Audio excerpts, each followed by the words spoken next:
সব ধরনের নৌযানের জন্য হরমুজ প্রণালী বন্ধ করে দিয়েছে ইরান। দেশটির প্রধান সামরিক কমান্ড 11 জুন ভোরে এই ঘোষণা দিয়েছে। তাদের সদর দপ্তর সতর্ক করে দিয়ে বলেছে, নিরাপত্তা হুমকির কারণে তেল ট্যাঙ্কার এবং বাণিজ্যিক জাহাজ সহ কোনো নৌযান ওই প্রণালী পার হওয়ার চেষ্টা করলে সেটিকে লক্ষ্যবস্তু করা হবে।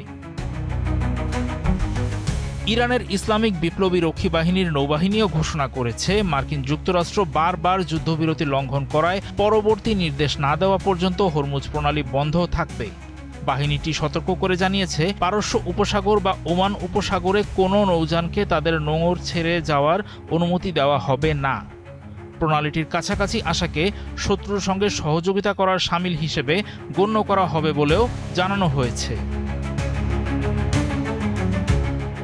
মার্কিন সামরিক বাহিনী 10 জুন জানিয়েছে, মার্কিন যুক্তরাষ্ট্র রাতভর ইরানের একাধিক লক্ষ্যবস্তুতে নতুন করে হামলা শুরু করেছে।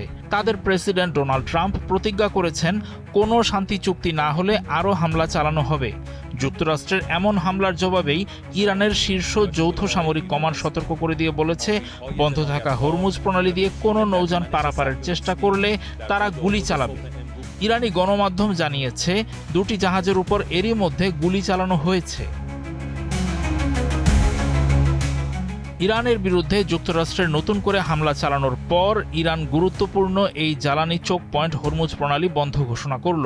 এর প্রভাবে 11 জুন জ্বালানি তেলের দাম ব্যারেলে $2 বেশি বেড়ে গেছে।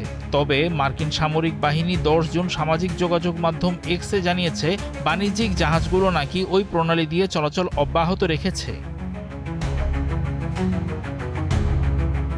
হরমুজ প্রণালীর কাছাকাছি থাকা মার্কিন জাহাজগুলো ক্ষেপণাস্ত্র ও ড্রোন হামলার শিকার হয়েছে বলে প্রতিবেদন প্রকাশ করেছে ইরানের রাষ্ট্রীয় গণমাধ্যম।